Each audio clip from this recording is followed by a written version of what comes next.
So gender equality is a human right and not a female fight. And good morning and happy Women's Day to one and all who's present here. I am Dr. Diana Henry Selvaraj, clinical lead at Secura Health, and I will be your host for today. Secura Health is a cognitive AI platform which caters to the digital health of the public. So welcome to our webinar on innovation and technology for gender equality, which is the theme of this year's International Women's Day. We are happy to collaborate with Star Health Insurance in organizing this webinar in celebration of Women's Day and bringing together two distinguished experts as our panelists. This webinar also marks the beginning of an exciting new initiative brought to you by Star Health Insurance and Secura Health. We're excited to be launching a series of webinars which will be conducted frequently and cover a range of topics related to health and wellness. As you know, Star Health Insurance is one of the leading health insurance companies in the country, with offerings that extend beyond insurance and include free medical and wellness services to all its clients. Through this new webinar series created in collaboration with Star Health Insurance will be creating a platform for healthcare professionals and other experts to come together and share their knowledge and experiences for the benefit and well-being of the community. Secura Health will be helping Star Health in conducting these webinars. In the coming months, we will also be hosting webinars on a wide range of topics. These webinars will feature a range of expert speakers covering diverse topics such as lifestyle diseases, mental health, nutrition, women's health, and much more to help you stay healthy and informed.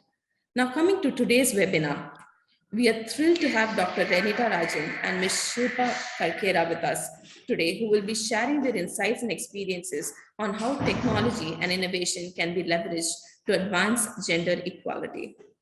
As you all heard, the icebreaker, Dr. Renita and Ms. Shilpa are amazing panelists to discuss this topic. So I'm just going to share the screen.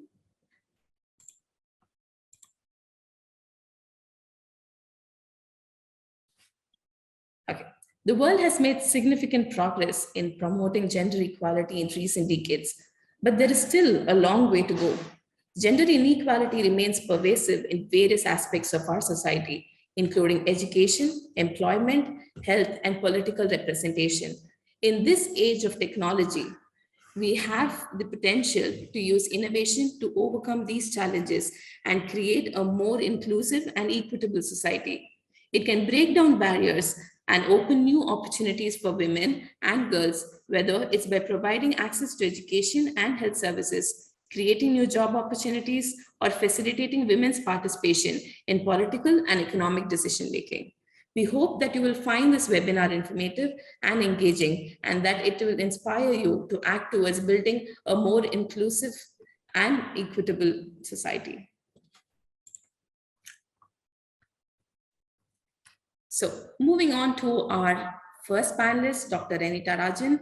Of course, she needs very minimal introduction, as many of you would already know her and follow her on social media. However, her accomplishments and repertoire are worth mentioning. So Dr. Renita Rajan has 19 years of experience in dermatology, having graduated from the renowned Christian Medical College after finishing her MBBS from Kilpauk Medical College. She is one of the few dermatologists in India to have an additional DNB, that is a diploma in National Board. She also holds certifications in cosmetic formulation from Australia and in entrepreneurship from ISB Hyderabad. Her initial experience with hair removal laser led her to explore and eventually establish herself as a peer leader in energy-based devices. Her clinical experience with the picosecond laser helped her to provide key insights to the laser guidelines that are currently in use globally for skin of color.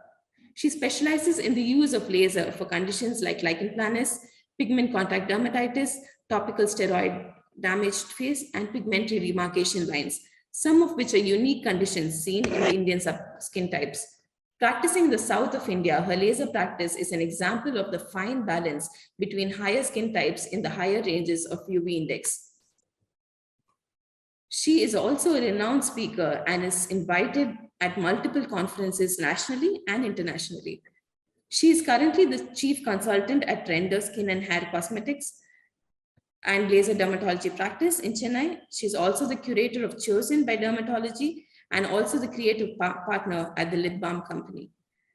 So over to Dr. Renita to say a few words to outline your thoughts on this year's Women's Day theme. Happy Women's Day to everyone over there. I think while we take a minute or a day to actually celebrate the women, I also would talk about how it's becoming more and more equal to more and more important to recognize everybody, not just the women, but the people that empower the women, be they women or men, or anybody that actually supports us in our journey to taking our rightful place as equals on the planet.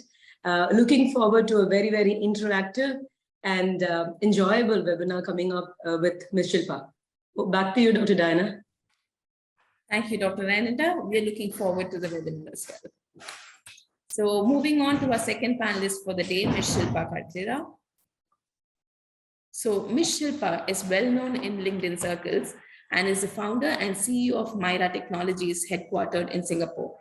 Myraa Technologies is an AI and blockchain solutions company which provides custom global industrial solutions, excelling in research developments using artificial intelligence, blockchain, Internet of Things, and mixed reality. Shilpa is the CTO and technology advisor to several new age companies committed to supporting the Renal Care Foundation and breast cancer research, and also provides blockchain-based initiatives that enable information delivery and research data for focus communities. She is also a Neo4j's Graphy Awardee for medical breakthroughs. Additionally, she also mentors engineering students at Sahyadri College of Engineering and provides free advisory services to early stage startups. Ms. Shilpa is also won and nominated as the Computer Society of India as the best CIO of digital transformation. She was also nominated as the Women Achiever by the Navi Mumbai Chamber of Business and Industries and is also part of the Goldman Sachs 10,000 Women program. Prior to Myraa, she spearheaded data engineering at a Bay Area startup, was the lead technologist with a top corporate financial service firm, and also had a stint as a principal architect at a Singapore B2C company. Over to Ms. Shilpa for articulating your thoughts on how innovation and technology can enable gender equality. Thank you for the introduction, Dr. Diana, and happy Women's Day, everyone.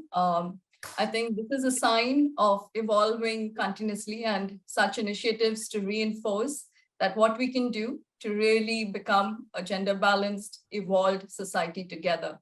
So I'm excited for this talk because it actually covers how technology can also help that for each and every one here.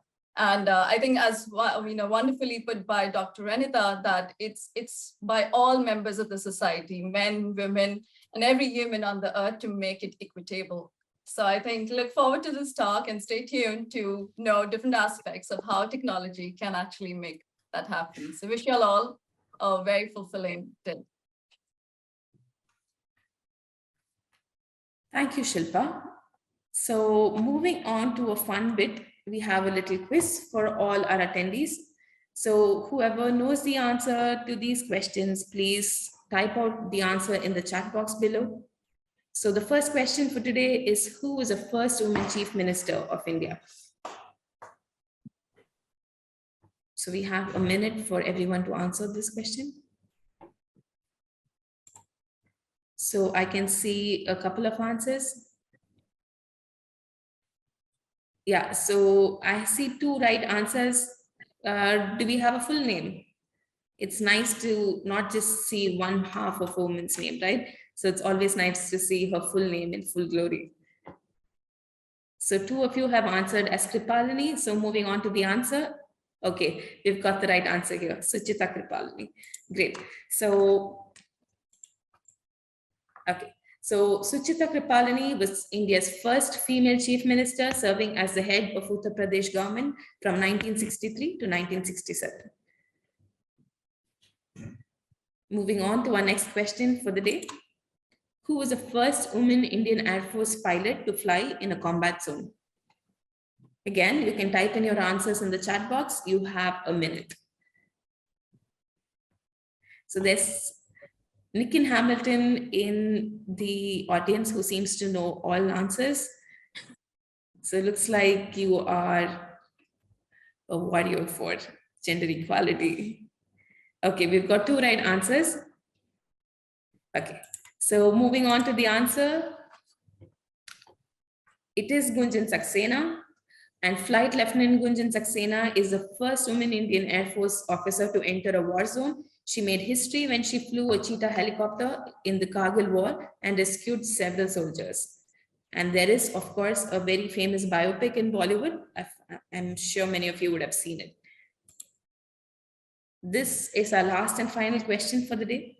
Do you know why 8th of March is celebrated as Women's Day all over the world? Any answers? Okay, so let's go to the answer. International Women's Day is celebrated on March 8th of every year to recognize the social, economic, cultural, and political achievements of women and to advocate for gender equality and women's rights. The 8th of March was chosen because it was on this day in 1908 that 15,000 women marched through New York City demanding better working conditions, voting rights, and an end to discrimination. The idea of an annual Women's Day was proposed by Carla Zetkin, a German socialist, at the International Conference of Working Women in 1910. This date was also chosen to commemorate the day when women in Soviet Russia were granted the right to vote and participate in politics. And in 1975, the United Nations officially recognized March 8th as International Women's Day and encouraged member states to celebrate it annually. Since then, March 8th is celebrated around the world as a day to honor the accomplishments of women and advocate for women's rights and equality.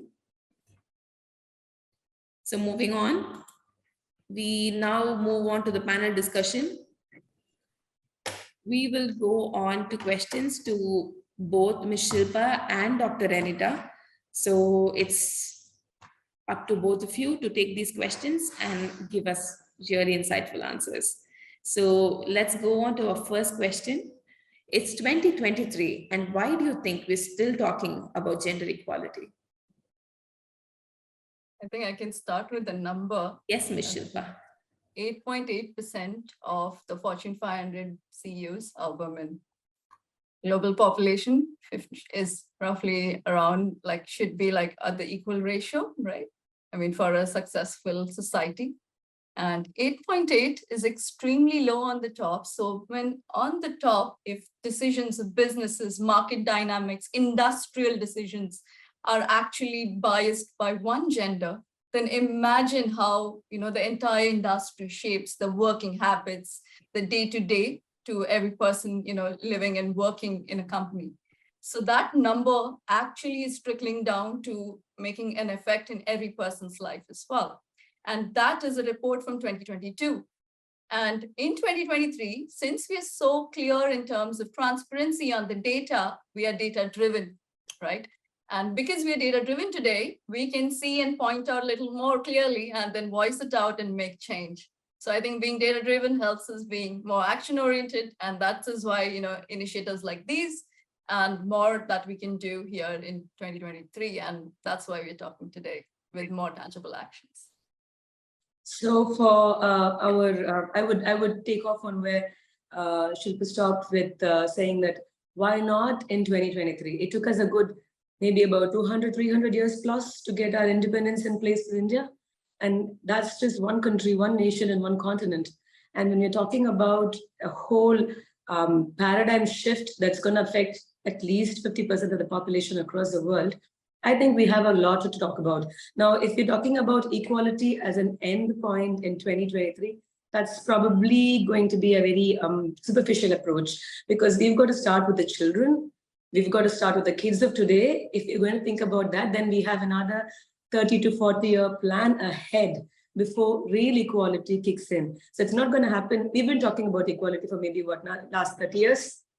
But that's the who of us that's already in and are talking about and discussing on this platform.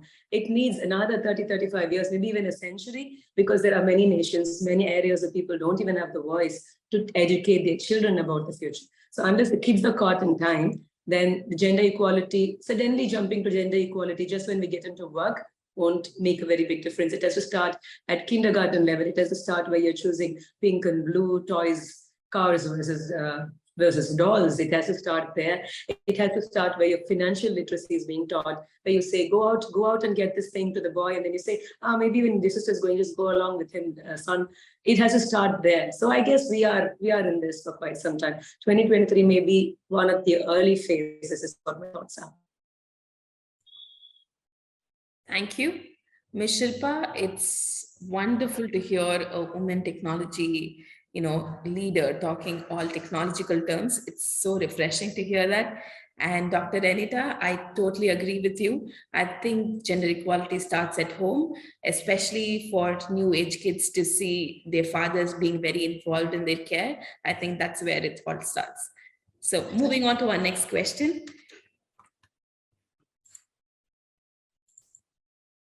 Women empowerment, equality, and equity. What's the difference?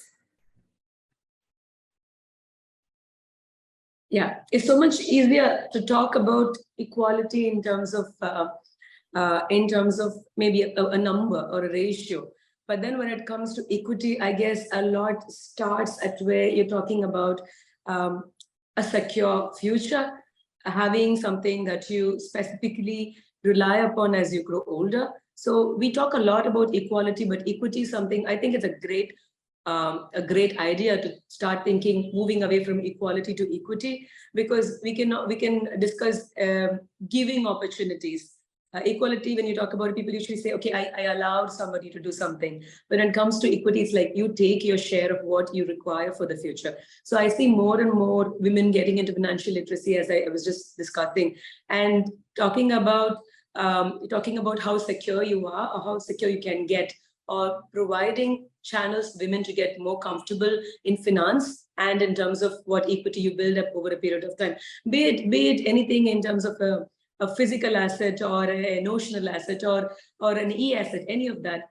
And giving that, I think, true financial equity is what brings in equality. Equality is a lot dependent on women's access to equity.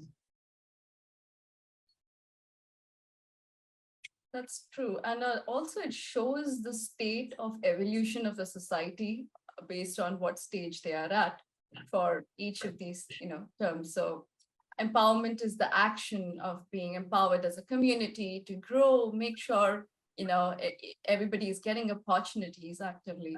Equality is in places where, I think really everything is on the same ground. Equity is to make sure that, it is coming on a leveling field as well. So it depends on which, industry, use case, situation as well. And I think which community, is taking action. So we all are in different stages. And I think it is for all of us to exercise that very consciously, whether you're taking an action towards equality, equity, and creating programs that actually empower the community, not just women, but everybody to become empowered to help one another as well. So I think that would be the difference in terms of action. I'd say we start with equality, but I guess equity is where we really want to be. Yes. Yeah, so thank you for those answers. And I think the output of that discussion was that we have to be empowered to facilitate equality, and we will be moving to equity. So that's where we want to be. Yeah. So moving on to our next question for the day. What are some of your personal experiences that motivate you to think about women's empowerment? So the organization or my team at this point is predominantly and largely women. And what I have learned from, or what I have observed, is that there is a certain looking out for each other. There's a certain community growth. And what starts out as a women empowerment or women employment rather, eventually trickles down to be a little bit more about society as such. I see that there's a trickle down effect whenever women are employed. And that's something I've seen. I've earlier worked with Doctors Without Borders in Africa. I've also had a chance to observe the women working communities in Vietnam and stuff. And I guess there's this total inclusion when we it's predominantly with all due respect to all the men out there, because I've had phenomenal support at every stage of my working life from all the men around me. So with all due respect to them, I feel that when there is when it's predominantly men that work in an environment, you need to specifically talk about inclusivity. But in women, inclusivity is a default setting. When it's you start seeing that there is a lot more inclusion all around, and I think that's basically something that's tied down to how nurturing women naturally are. And I find that to be a very important thing to learn and be conscious about how rewarding it is to work with an all-nurturing environment.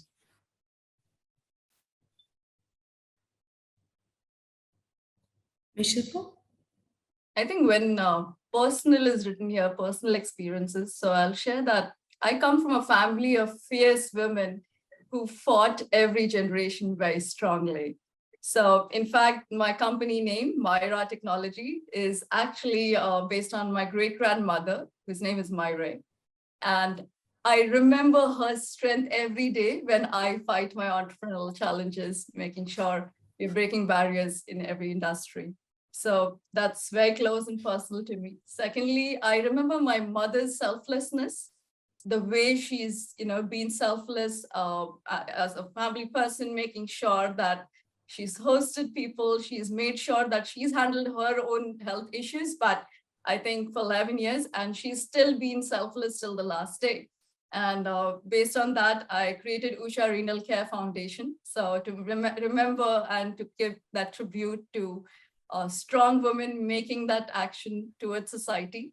And I hope to make many more people, meet many more people in the journey and amplify that towards empowerment. Thank you. Definitely, I resonate with your thoughts when you say that, from personal experience, we will look at empowerment, because I think at all our homes, our mothers are the greatest, role models for women empowerment. And I think, our mothers are more than enough to motivate us in that direction as well. So moving on to our next question. How do you balance your home responsibilities and running a business? I think this is something all of us want to know. I guess, like I said in my earlier answer, I have a lot of support from the men around me. I've been blessed to have people that support to the point that they think that I can move mountains, and I'm like, hello, please. So the people around me have extraordinary faith in what I do and what I stand for. So probably looking at my case, I guess you have to get buy-in from everybody that can give you a lending hand, regardless of how you either you beg, borrow, whatever, you get support, however it works. And luckily for me, I haven't had much hurdles in getting in that support from home. I guess both the family that I married into and my own family, I think it's been an extended network of support.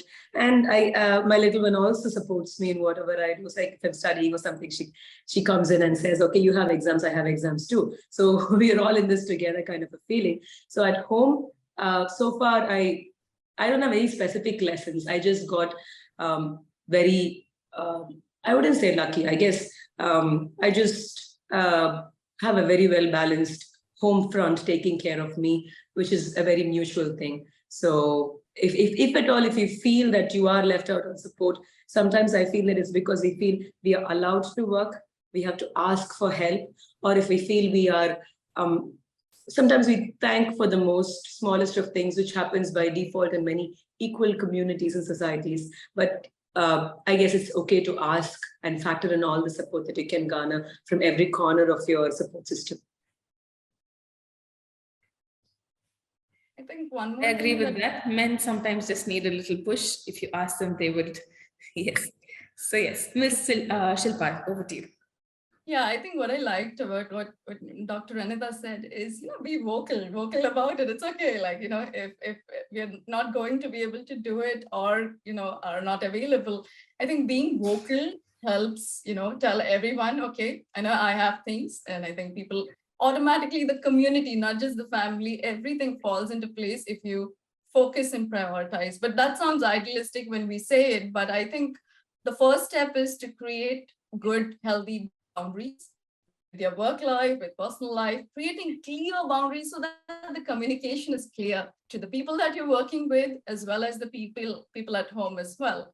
Certain boundaries that just help you give your own sanity and your own space, which is, I think, very important. And once we have that, I think the responsibilities are pretty much shared when we do that. Secondly, I feel regarding balance, is to make sure that you're actively communicating. That's it. Like, I think make it like a game, at home. I mean, make it like a fun game when there are boring works inside the house as well, or make it a game even with your team when you're working as well. So if you know to gamify your things around, and you're a fun person to make that happen. And life is not that, laugh it out. And I think that's the secret behind a healthy, happy life at home and work both. So. So the key takeaway is to bring gamification to our lives as well. Yes. Yes. So moving on to another question, we have, what are the benefits of being empowered and having women who are empowered in our organizations? Benefits are immense. They being empowered runs everything for you and everything around you. So to be honest, the idea of being empowered sometimes feels that it's you're here and then something empowers you. Sometimes it's about your own inner barriers where you feel that I have been conditioned in a particular way and therefore I will function in a particular way. It can be how you see yourself. So the empowerment, sometimes it's a lot about what barriers you have set for yourself. So as much as you see empowerment as an external factor, see, once you've been exposed to a particular thing, say, for example, your education exposes you, your environment exposes you, your travel exposes you, or your experience exposes you, then it's up to you to take stuff from that and get empowered. Sometimes I feel that, but I've always done it this way. That can be a very, that can be an example of an intrinsic barrier to empowerment. Sometimes you physically cannot do certain things. That's where you feel you have to be externally empowered. So if your majority part is external empowerment, then that's a very important part for the society and the rest of us so-called empowered individuals to come in and help you fix that. But if it is a lot of intrinsic barriers that you have to your own empowerment, then I guess that has to be a lot about stepping back and maybe looking over where you have set barriers for yourself and then come out of it. Because sometimes I feel we have the opportunities, but sometimes we don't see what those opportunities mean to us if we were truly empowered to go all out and give it our 100% in our empowered self. Thank you, Dr. Renita. Yeah, I think regarding the benefits, one key thing, like organization make products, solutions, services for the people. Now, when you have empowered women in the team, products are absolutely more evolved, and not just empowered women, but if there's a good gender balance in the company, it helps the organization grow from all directions in terms of, how you think for every consumer. So I think that I personally saw when I had, more women coming in as well, and especially from that is more experienced, is that they could really foresee the challenges of the end consumer better, and that shapes the entire team's maturity as well. So I think for better products, better evolved consumer experience, organizations definitely have to make sure they get all the amazing women on board as well. Definitely, and attention to detail. I think men cannot look at details as good as women do. And just to ask and get an insight about how your organizations are, right? What is the ratio of men and women in your organizations, both Dr. Renita and Ms. Shilpa? Just to get an insight about how you run your organization and how many women you actually have working for you. So we maintain a perfect ratio, but I mean, it goes up and down, but I think we try to maintain consciously. We have programs that help, an active funnel to maintain the balance. So I'm pretty conscious about that, personally. So we maintain the balance. Like there are two firms basically. At the first one, where it's mostly a service-oriented set up the clinic, we are, I think, 90%, no, at least 85% women. Oh, At the e-commerce, I think it's around 50%. And you see the women in mostly the production QC side, and you see the men in the handling side. So I guess even there is a basic bias in the e-commerce side, but in the service side, it's almost 90% women. I mean, all of my consultants are women. So yes.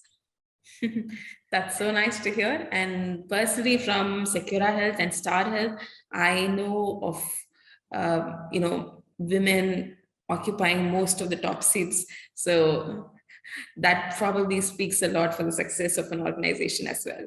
So moving on to our next question. Health is wealth, and the recent pandemic made everyone realize how crucial it is and acted as a wake-up call. How do you think you can contribute to taking care of the health of your family as well as people working in your organization? In terms of the family, like I said, I'm probably the one that's being taken care of. So at best, I get to give my gyan as the doctor in the family. That's about it. But mostly it's family support that runs me in terms of my health. I get taken care of pretty well. When it comes to the organizations, very recently we introduced a very small step to make us all feel a little powered up through the day. We introduced fruits in the morning break. And I guess that made a big difference to everybody around, because yes, we were used to a little bit of snacking here or there, but the small, I think it comes around at 11 o'clock and my team gets to vote as who wants what, because if they were left it to me to vote, I would be choosing grapes and oranges every day, but then there's a more balanced team out there that decides what they want to. So very small steps that make them conscious. And because we are in healthcare and because we counsel our clients and patients, there is a fair bit of understanding of the ratio of what needs to go in your macros, micros, and all of that. Somehow it trickles down into staff health as well. Now, we also have annual sports events and stuff. We also have a lot of activities. And I think at some point we also had regular Zumba classes and stuff. Till COVID did a fair bit of disruption. We still do have these games and sports events going on. So maybe because we are closely allied to health, the idea of taking care of yourself, and we are in aesthetics, where it's a lot about putting yourself first in self-care, giving the time to yourself to be comfortable about yourself. So I guess that trickles down because it's a culture of what we do. So yeah. Just to know, and how it's in the tech industry from Shilpa. Yes. Yeah, I could very well relate when you said those Zumba activities. So we used to play football in the morning, going to a park Monday mornings, because we didn't want that Monday blue kind of an environment. So could very well relate prior to the pandemic. And now we're still finding different ways to make sure that we keep a very healthy, hearty environment culture in the company. One thing that we penalize everyone on is working late hours. We don't appreciate that. So 5 hours of work can happen in 5 hours, not 10 hours. And I think that's a culture that we've strongly created. I want everyone to clock off whatever the official time is. And that's created as a good, sanctity check on, having a good work-life balance, because otherwise it's endless as well. So I think creating defined boundaries for people inside the workspace, as well as with your customers as well, to make sure that it's a healthy time. It's a very clear, predictive way of operations as well. That's one. And then secondly, yeah, I think making sure there's laughter in the office, and I think such activities, as you rightly mentioned, and we miss that now. But yeah, that reminds me to again take it up again. So I think hitting the park and doing your daily stand-ups in the morning just changes the vibe altogether. And I think that's been helpful, and having a lively, alive team, and it's actually based on the leadership sometimes, and it's a very culture thing. So making sure that we're being health conscious And then also, we also consciously encourage people to think for the future, because we are a futuristic company. And I think being yourself, keeping yourself covered with insurances, making sure you plan for the future, giving a good, secure future is, I think, something that we also educate to everyone in our organization as well. Yeah, the insurance thing makes a big difference in terms of, it could be anything. It could be, it could be taking up a regular plan for your future. It could be something that you set time aside to plan your meals. It could be that you invest time in a regular exercise program. It could be anything, but all of these things mean long-term benefits. They don't look like much, but they all bring in cumulative benefits that add on, that accrue over time. So whatever the area that you want to work on in terms of health, we always say you don't achieve six-pack in a day, and you don't, even if you achieve the six-pack, they don't stay if you stop exercising. So it continues. There's a small incremental benefit to these small actions that we take. So at the end of it, you're looking at compound interest and cumulative benefits. And that's when you feel, that's where the equity kicks in, because you've taken care of yourself for the future, than depend on anybody else. Absolutely. Yes. And a very fun way in our office where, our management maintains our health is by switching off the elevators and lifts at a certain particular time in the mornings. So everyone is forced to take the stairs. So, yeah. How many floors is that? 3. Okay. Not much, but sufficient. Yeah, I'm on 8. So yes. Sorry? I'm on 8. So yes. Wow. Okay. We cannot try it there then. Yes. So moving on to our next question. What innovative solutions are being developed or has been developed to improve healthcare access and outcomes for women? Yeah, happy to take this one. I think one is, with this current time, usually women are very reluctant sometimes in the past generations to get up and even go in places because it might not be safe, health-wise, hazard-wise, in terms of industrial factory areas and stuff as well.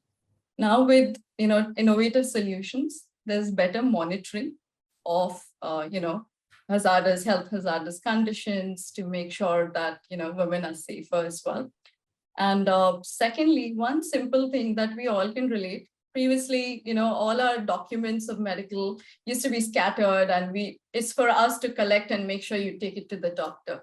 Now there are better EHR integrated solutions that are just compiling that all together. Doctors also get a larger amount of data for women from the past history of things as well, little more clearly. We have simple apps that check our cycles, menstrual cycles pretty well as well. So I think these are simple things, but they make a big, long impact. And that's what I think makes a difference. Second, I think, is also nutrition. We're all much more conscious now about whether meals are nutritionally balanced or not. So I think these things definitely help. Lastly, rural areas, mammograms and checks for breast cancer as well. It's become a lot easier to take IoT devices that actually go to the rural areas to do these checks, sonography checks as well, in a mobile way. And doctors can actually real-time see it through a remote connection as well. So that these kind of solutions absolutely help, diagnosing faster. And then we are ahead of the curve because of that. So I think that's happening actively, and there's a lot of ground to cover, but it's at least there's technology solutions now that's out there doing this more and more, and we're becoming more predictive, preventative than being reactive for that matter. I'd continue with where you spoke about how it's becoming a lot more easy to collate and maintain data. So one of the things that we found very useful was to look at longitudinal behaviors of something as simple as insulin resistance impacting everything in our field in terms of acne or hair loss. And there comes the predictive data that says that probably you need to work a little bit more in this domain of hair loss, because insulin resistance seems to be going a little haywire. Something as simple as polycystic ovaries, PCO, which does factor in, which just feature a number of you see so many more women, young women coming in with PCOS, with insulin resistance, and you see that there are these long-term lifestyle interventions, which again be dependent on IoT, be dependent on self-monitored apps. So I would call this the creative disruption of medicine, where you basically take all of that. It was to the doctor to follow up certain things. It was to the doctor to give you certain bits of advice. But now you have the data, you can look at it over a period of time, and you can derive action points that may be very, very specific and unique to you. So it's like you've got information from the community, but it's also personalized advice for you based on this. Personalized healthcare. Yeah, I think Yes. that's the beauty of technology coming in, and it's coming fast. So I think it's going to have a lot more improved lives ahead. So excited for that. Definitely. And I think telemedicine has been a game changer, especially after the pandemic. So we are in the right direction. So moving on to our next question. Has technology and innovation helped level the playing field for women entrepreneurs and professionals? Absolutely, yes. Because I think now core industrial engineering spaces where, previously it was just men, out there just dominant because it was muscular, biology requirements of that industry were different. But now with technology and innovation, so I'll give you an example of a guy who needs to climb up some space in the factory to go and check whether it's fine or not. It's that manual. Now I think we can have a man or a woman actually, controlling a drone, and it can go up and do the job. You don't need muscle for that same industrial work. Similar to, even tires, changing tires used to be very difficult. And, that is what prevented a lot of female drivers in the earliest time. Now there are pneumatic, ways to pull it out as well. So technology innovation is absolutely helping not just women entrepreneurs or professionals, but every industry and sector. And it's also making it safer because right now, unfortunately, there's 1.2% of the global seafarers. So people who go on the ships, it's just 1.2% are women. And that means the maritime, where the food that we eat, import, export, things that come to us, and the people who are doing it are majorly predominantly men. And that is why the gender balance is totally disbalanced over the years. But now, because this technology, there are cameras that can actually keep a check on somebody going, doing anything wrong. And I think we can keep a very good scrutiny on things to make things fair. So I'm excited for this generation and era, and a lot more to come in this space. Those are brilliant insights over there. I'd say technology is a big equalizer. 15, 20 years down the line, I think the whole disparity thing might be a lot less skewed, primarily because of technology. Because as Shilpa said, there's a lot, it's leveled out a lot of difficulties. It's leveled out a lot of unevenness and bumpiness. Because right now, even if you want to send people elsewhere to do stuff, with a lot of first, you don't have to physically go there and then COVID made us realize that we could do a lot of things without really getting there and being in person physically. And the other part is that where there's a lot less involved, a lot less physicality involved, then you get your mental prowess to the forefront, and then it's more or less a level playing ground. That's true. And I love that everybody's learned remote working. So it's created a good level ground. Men and women all enjoy. And I think everybody can do that. So I think that's created increase of access. Yeah, I think I love that part.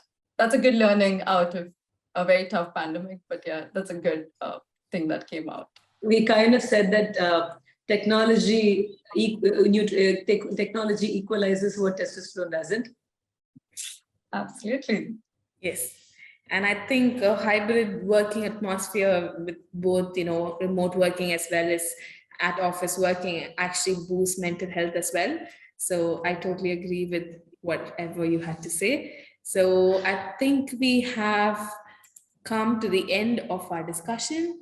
So we will move on to our final session.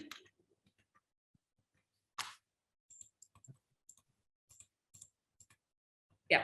Before we move on to the audience Q&A, I would like to extend my heartfelt appreciation to both our lovely panelists for the insightful session and taking the time to answer all our questions.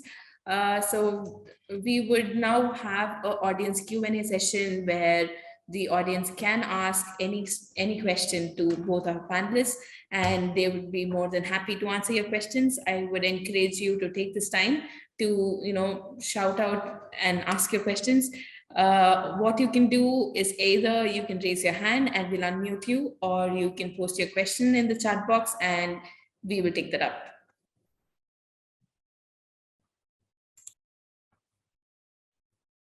So there's Akash who says, thank you for such a good session.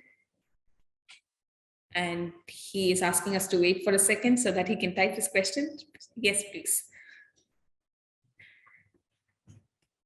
Okay, so there's a question here from Nikin Hamilton, who answered most of our quiz questions. So we have a question from him, and he says, historically, men have had better access to technology than women.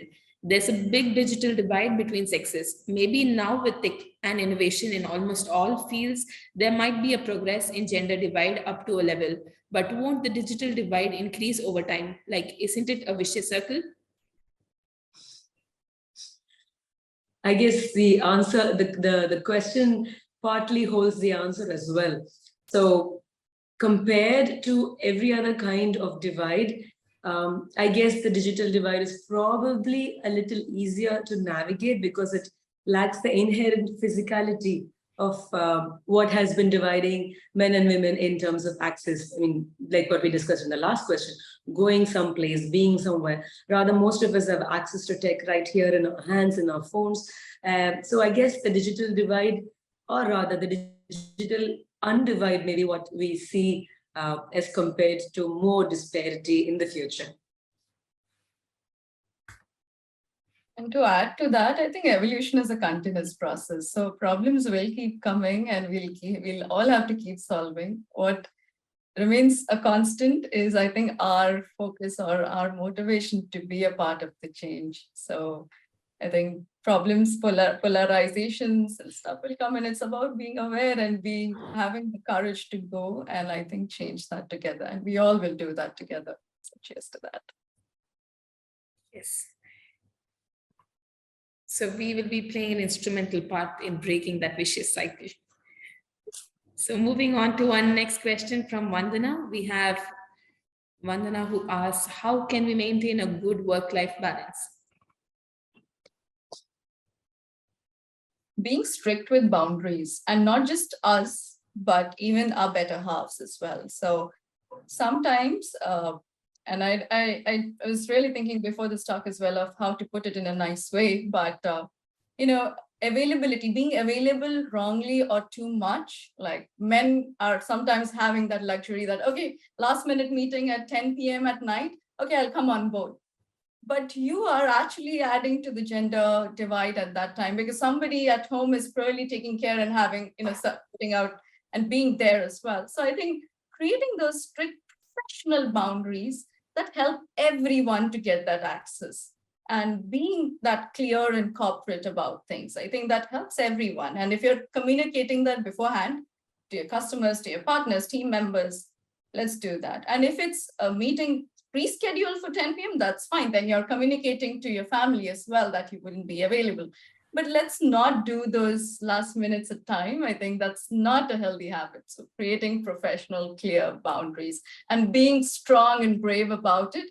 You might face frictions about it. And I think the only thing that you can do is be relentless and excel in other areas at times. And then, make sure you command that out of your team as well. So earn it up right away. I have a slightly different opinion in terms of how you switch off from work. I probably may be having an odd opinion out there as well. But I said somewhere that if you're not thinking about something in the shower, then it's not something that you probably are, then it's not something that what we're working on is probably worth it. Because sometimes you have these vague ideas, thoughts that happen when you're traveling. You're supposed to be on a digital detox, and you think about this idea, and you're looking for something to jot that down and work on it.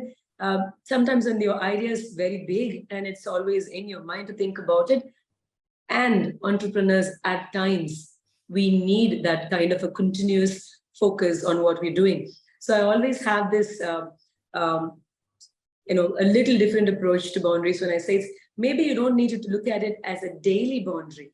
Maybe you might want to think about it as like you work in time blocks of time working on something, and then you move away from it, not just in terms of creating the ability to take care of somebody or something, but also in terms of being able to stand back and see what it looks like to you from a distance. Because at times you are so engrossed in something, especially when it's deep work, and you can't switch off. And then your family is looking at, okay, Ashish, you're going to get ready or what? So, and then you all also communicate with it, like, say, I really have something going on, but I'm going to be able to, like you said beautifully, I'm going to be able to take this time off. Sometimes I'm able to, sometimes I'm not. And that's when I'm like, okay, I'll make up for it some other time, but the intention is there. But in an entrepreneur's journey, you sometimes your deadlines come up like that, and then you've got to be flexible. So maybe it's about an individual's working style as to where you work best, how you work better, and then communicating it to people around you so that it's win-win for everybody around. Charged as guilty, right? In terms of, I think something you're very passionate about, sometimes you don't, and that's the reality of it. That and that's a boundary that you create from your family time. Then that you're just creating that I need this space as well. So I think communicating will absolutely help, and being vocal, and then more and more communication leads to a better balance, and having a better team everywhere at work as well as family. Both are teams in the various forms. One can understand more maybe or less, but communicating helps. So I think that'll help to create a balance. Yeah, so identifying what works for us and communicating this to people around us, I think makes a world of difference. That brings us to our next question from Akash. So he puts it right here. So he says, we are talking a lot about equality and expecting the women to give their best at work. But then once they are home, we are also expecting them to handle the entire housework. Men don't seem to think of equality there. How do you think we can encourage men to take this whole equality thing equally, even at home? Start with the boys. It's not going to happen overnight, because we've seen our our granddads being served by grandmoms, dads being served by moms. We've seen this everywhere. We've seen this literally across multiple centuries. So if we want to start with the change, it has to start with the kids. It has to start. They have to see not just the boys seeing dads being responsible, but also the girls seeing dads being responsible, so they know what to get from their partner or what to get from the support around them. And sometimes it's maybe as simple as don't yell at girls, or you know how girls especially take yelling much more easily than boys do. That's because we've always conditioned that, like, yeah, tell the boys, but scold the girls, or like put her in place. Small things like that, which will make a very small, tangible, but doable change over a period of time, like a very visible change, even if it starts at very small steps. How often do you raise your voice back to your mom as you do to your dad? Big difference. So all of that has to start with the children. We need to teach the children, the kids, be it bullying at school or however, it has to start from there.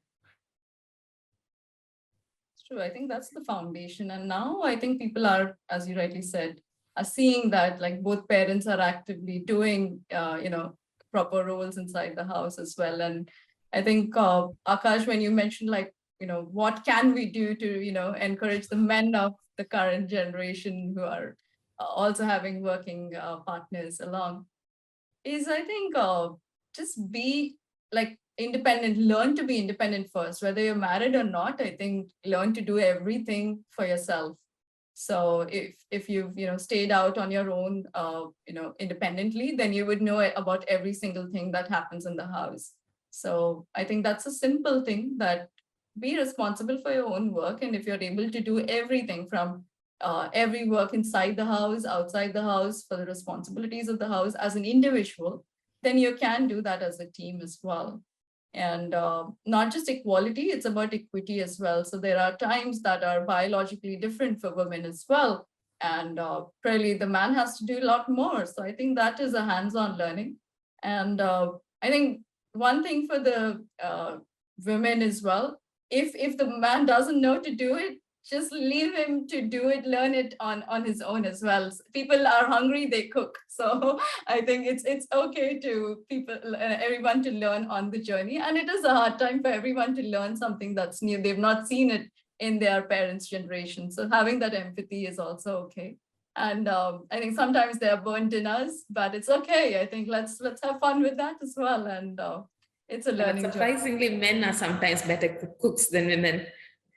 It's both ways. It mirrors both ways. You teach the men, you teach the boys to cook, you teach the girls to pick stuff too. So it's both ways. It's like Shilpa beautifully said, it's about being enough for yourself, being independent on yourself. You teach the boys to travel, teach the girls also to travel, teach them both to cook, teach them both to definitely clean up after themselves. So these are things that you do without a gender. And it should be gender agnostic, the stuff that we need to live on it. Our activities of daily life should have a lot of gender agnosticism.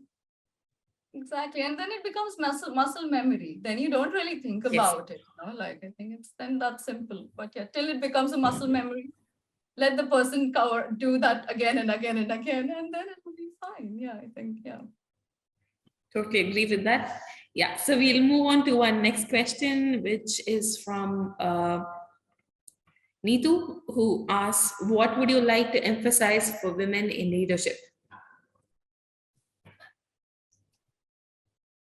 I'd say you start with a very nice, well thought out personal journey as to what your values are, as to what your abilities you want to work over a period of time.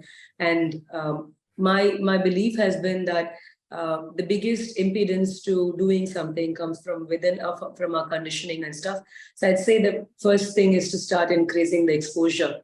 And then before you decide what you want to do, or before you decide how you want to do it, it may be good to have a lot more exposure to what all you feel you can shine in, or what all you feel will fulfill you.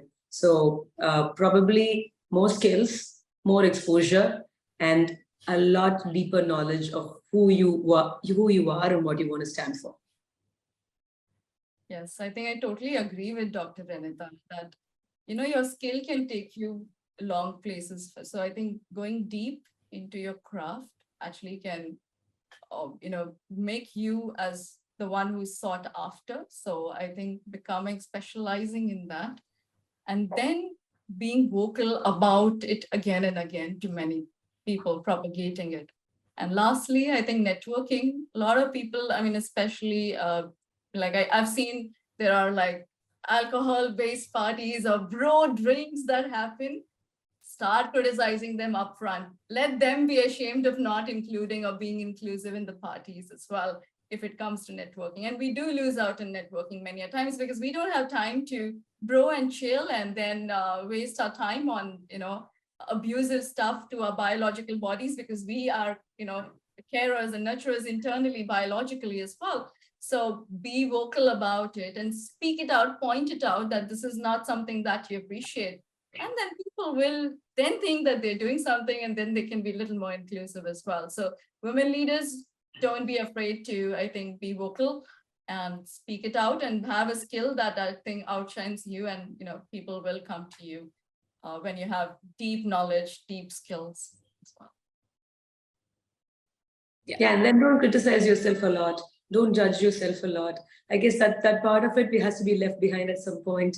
Where you're like constantly evaluating yourself, because I guess women we have some amount of perfectionism as a default setting.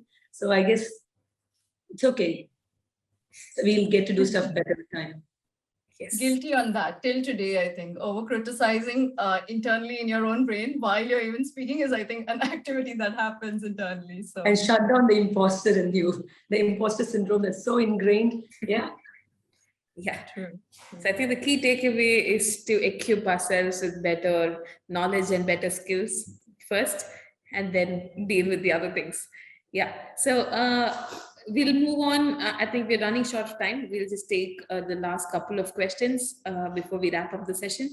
So we have a question from Amita who says, how do you deal with people saying men are more logical or intelligent than women? We know it's not true, but hearing this often leads us to doubt ourselves on a regular basis. Would love to hear your thoughts on these. I think your proof of work needs to speak for yourself. So keep showing your proof of work actively and be so relentless, to be so aggressive about it, like not just in one direction, but create 10 more channels of your proof of work. So if one person doesn't listen to you, it doesn't matter. That's probably not your right audience, but create 10 more channels with your proof of work. So the internet is a great platform anyway to put your proof of work out there, but then become, like, okay, you can't see my work clearly or logical or whatever. Yeah, there are 10 more people. So increase the number of channels where your proof of work can be really seen. I think you also would want to not socialize with that person who says men are more logical and intelligent. Just cut out negative people out of your life, because you like you said, like Shilpa said, your work speaks for yourself, and that's about it. You really don't have to justify. You don't need to explain everything that you've worked on or who you are. You have a surrogate, that's your work, to explain it for you, and that's it. You really don't have to even hang out or convince them that you have logic. That's not the game at all. The game is your work, and that's it. It's not popularity contest at all. You just keep doing what you're supposed to do in terms of what standards you set for yourself, and the rest should fall in place. I feel like cutting out negative people, not engaging with them, gives so much peace to the self to focus on stuff that matters. Totally agree. I think one thing women have a very tough time doing is to cut off, the wrong people from their lives. But I think the world will be a much better place if people start doing that. So we'll just take the last two questions before we wrap up. We have Firoz who asks, how can women be empowered to handle their own finances and not depend on their father or brother or husband? I think I saw an ad. I do not know which financial company put that out. It's about the gender gap that happens as we speak about financials. Now, initially everybody is equal, and then they move steps back depending on what they are financially empowered to do. Again, I think I've said that multiple times. I think it starts at the level of the school-going child. It starts at somebody who is made to feel is made to understand the economics of what happens at home, what happens in the country. So just as much as we teach our boys to handle those things, it's about starting to do the microeconomics at home. Even it can be something as basic as, I think all parents should buy into the concept of responsible pocket money in terms of what you do, what you earn, what taxation is at the very early stage, because one fine day, you're doing your master's, you're studying, you're doing science, and then one fine day is this tax, and you're like, I don't know, let me get somebody. I think that should stop. That should not. I think taxation should be part of the school curriculum as early as class 5, class 6. Agreed. These are basic things that has to be taught, and one of the fastest way to learn is to put yourself in communities around you who speak this language day in and day out. So I'm a part of like Goldman Sachs 10,000 Women. And I have like entrepreneur friends, female friends that are from different age groups, different experiences. And even my mentor from Goldman Sachs, she works in the asset management space. So we talk that financial language. And that becomes so familiar to you that you become more hands-on as well. So surround yourself with the people who are actually doing actions towards financial management as well, and understand that through networking, through communities around you. That's the best way to be a little more hands-on. Yeah, the Goldman Sachs workshop was the first place where like, wow, there's this financial, the same 10,000 Women Entrepreneurship Program. It's like, okay, there's so much in the back end that we've not even been focusing on. So I guess that curriculum needs to come in every child's, maybe by middle school, high school, I think they should definitely start knowing this at least. Absolutely. I agree with both of you there. I think the minute women start talking about mutual funds and SIP and FDs and whatnot, I think that's where, gender equality should take us.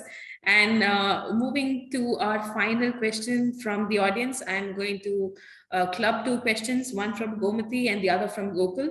So this is a club question. So is India progressing in the right direction in terms of gender equality? And how do you think you can bridge the gap in rural areas where they do not have access to technology? I guess they have a long way to go. You can take it that way.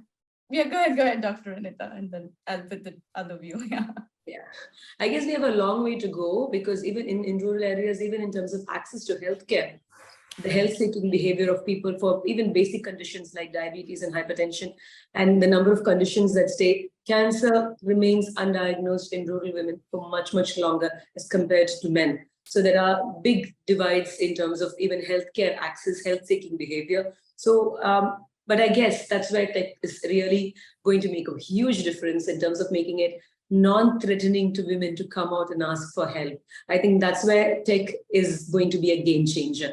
And in that way, I guess we are progressing pretty fast and well and in due time. Yeah. And where do you see India the next, let's say, 10 years? Sorry? Where do you see India in the next 10 years? I mean, this is from myself. So where do you see India in the next 10 years in terms of gender equality and how we're using innovation? I think we will see more and more women entrepreneurs in every sector. And we are seeing that, I would say, and not just from the urban cities, but also from, different parts of the country. And it's becoming more, accessible from all parts because of the internet, the digital transformations in all the states. But yeah, the beauty of like this kind of a conversation is you get to hear both sides of the coin and you understand, there is a lack even now, absolutely. But I think because more and more industries are opening to women, then we'll see more female leaders, I think, across all industries. And that will create a mature society in the coming years. And I think India is doing very well. Globally, I think we will be amazing. It is a country to watch for. Thank you. So we are definitely in the right direction and see the light at the end of the tunnel. So thank you to Dr. Renita and Ms. Shilpa. So it's now time to wrap up our Women's Day webinar. I would like to acknowledge and applaud Star Health for prioritizing their customers and the public by organizing a myriad of free webinars and programs aimed at improving their overall health and well-being.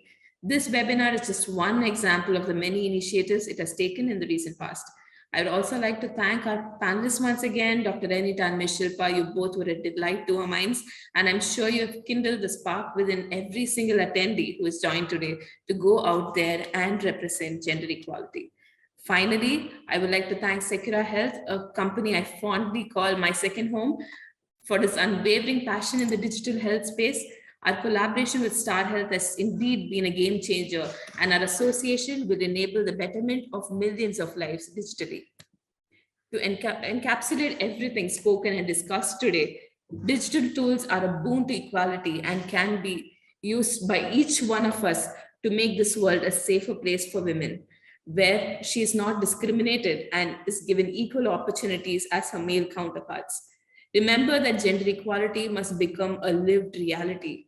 This social movement starts today. It starts now. It starts with you and me. Thank you. Thank you for having us. It was a great Thank you. Thank you so much, Dr. Renita. Thank you, Ms. Shilpa. Thank you to all our attendees. Bye.